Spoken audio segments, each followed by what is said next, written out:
I want you to share with the ladies or the audience what you have been doing in terms of fitness, in terms of helping, individuals.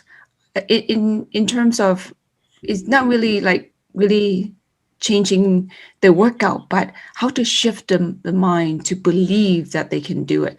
I mean, according to Tony Robbins, 80% of success comes from psychology, but you're so good in helping women shift their mind before they start the workout. I want you to explain some of their um, stuff that, I mean, beliefs that hold many people back from getting what they want in terms of everything in life, and in terms of one area, and also apply to fitness. When That's a good question. When one of our female clients comes to us and says, "Hey, I want to transform my body," the first thing I look for is psychologically, do they really want it, or are they just saying they want it? And I respect both decisions, but I only want to work with people who, and you do too, with people who are actually committed to their own change. When we discover that somebody is fully committed for the 30, 60, 90 days that they're here to work with us, the next question is, what's holding them back? Because everybody in life has something that holds them back at some point in life. Even I do. We all do, right? The question is, that thing that holds us back, is that something that should hold us back? Like, is it something that is telling us we should take it a little bit slow? Or is it just a fear or uncertainty that we have to get over? And I'm not the guy to say what is and what isn't. I'm just the guy to help them discover, is it really something that they need to get over so they can get the results they want? And when we discover that, then it's my job, because I have the skill to help them shift the way they look and see either their past or their present or their future. So those mental roadblocks that are killing their progress end up being a thing of the past, so they can just get from A to B quicker. Still with work, of course, still with discipline and effort, but the things that usually would hold them back mentally, they're just not there anymore. An example would be, and out of respect, I won't say names, of course, but one of our summer clients wanted to get her lean rip six pack, but she couldn't get it. You know this, you were there. And her whole thing was that she couldn't stop eating ice cream. She'd been eating ice cream for years. And what we found out was that she simply just was eating ice cream because it was a comfort food. And part of that comfort food was a disbelief that she could have her six pack at 53, 54 years old. What we find is when the brain doesn't believe that something they want is something they can have, they'll usually settle for second best. And I'm not talking about consciously, I mean unconsciously. So someone who doesn't believe they can get a great body, they'll work hard, they'll commit, they'll pay their fees, they'll go to the gym. But when they're home alone, if they don't fully believe that they can get that amazing body, their unconscious will feel pain, and their unconscious will go, okay, well, I don't like this pain feeling inside. I'm going to do something about it. So they'll usually reach for something that gives them comfort. In her case, she didn't believe at the time she could get the body. So as a result, she would go and binge on ice cream because it felt good. Like, we even asked her, like, what is it about that particular chocolate ice cream that makes you reach for it? And she just said, oh, just when I have it, it just feels so good. Well, that's a choice then. What feels more good, having the ice cream or having the ideal, sexy, gorgeous, young-looking 25-year-old figure? And during that time, the ice cream felt more real, because for her to feel it, all she had to do was go downstairs and pull it out of the fridge. If you remember in one of our conversations, she even said, I can't go past the kitchen because if I do, I'll get the ice cream.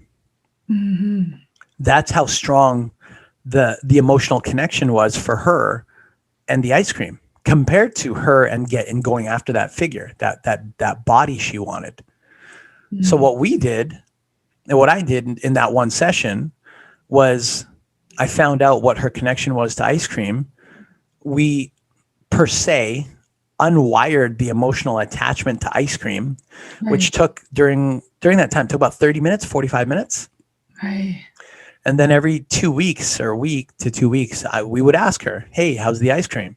And Mm-hmm. she would say, oh, I just don't, I mean, it's there. I like it still, but I just don't really want it anymore. And she couldn't understand why.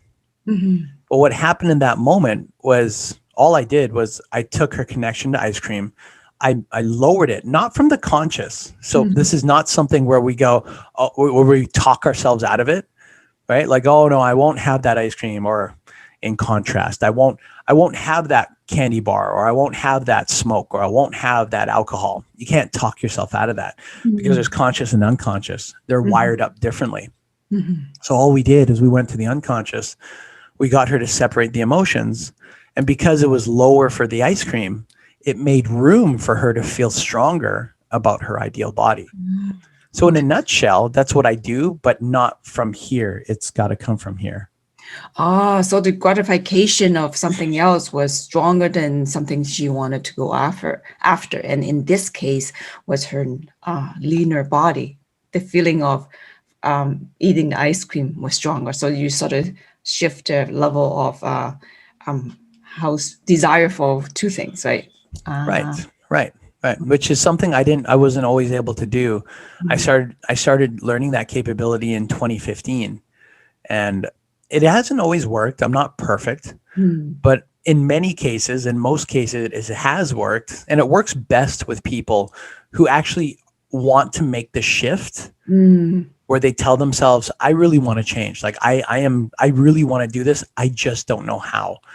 That's when it works best, because like what we just described is me doing a thing, when in reality, I'm not the one to make the choice. That person, in this case, our summer client, she already made the choice that she wants that ideal body. She just didn't know how to lower her cravings for the ice cream, but she was already committed to doing it, just with no roadmap. You're right. You're right. You were so right in terms of body transformation. We are eating, all the food. We just have to shift more of this, less of that, right?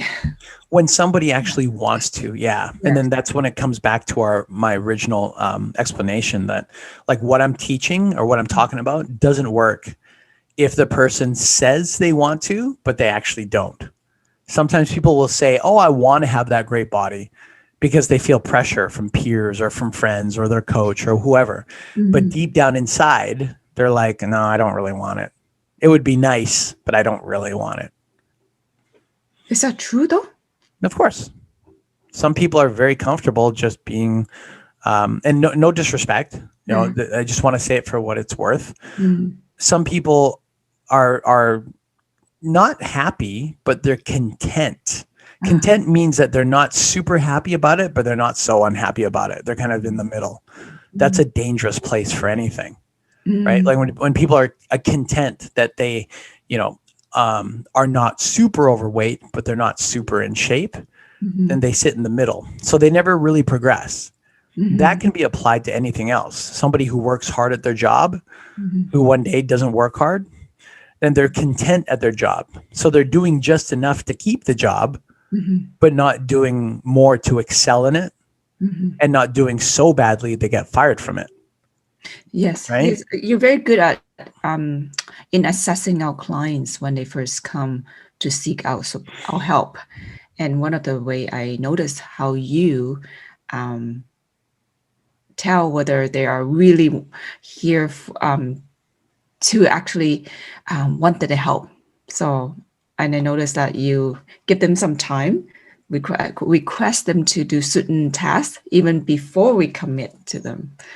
And Correct. yeah, so Correct. Yeah. If we're gonna, like, you and I are not regular, we're not regular coaches, in the sense that when they're in front of our face, we care. When they're gone, and that's it. I mean, there's lots of coaches out there that operate that way, and that's fine, because a lot of people like that as well. But there's also a lot of other people that want coaches that care at a deeper level. And there's Mhm. coaches out there that do. And we Mhm. happen to be those coaches, Mhm. one of those coaches of the many. So when we have clients in front of us, we want to know that our commitment levels are at par with each other. They match. It Mhm. wouldn't make sense for you and me to care about our clients 24 hours around the clock Mhm. when our clients are only thinking about being fit when they're in front of us, right? Mhm. We want those clients that also, they want to take care of themselves when they're at home, that they're monitoring their sleep, they're cognizant, they're aware of how much water and food they're taking in. They're Mhm. staying mindful as to what they're putting in their mouth when it's eating time, how often they eat, which for some people can sound very tedious. But for Mhm. the person who wants to really make that transformation, to Mhm. them, that's a gift. That's an opportunity. Mhm. And those are the kind of people who we always look for to work with, because that's who we are. Right? I believe you can only be with the people who you are, not the ones you want, but the ones who you are on the inside. And that's why we've done so well with connecting with great people, is because we're selecting people that are like-minded, like us.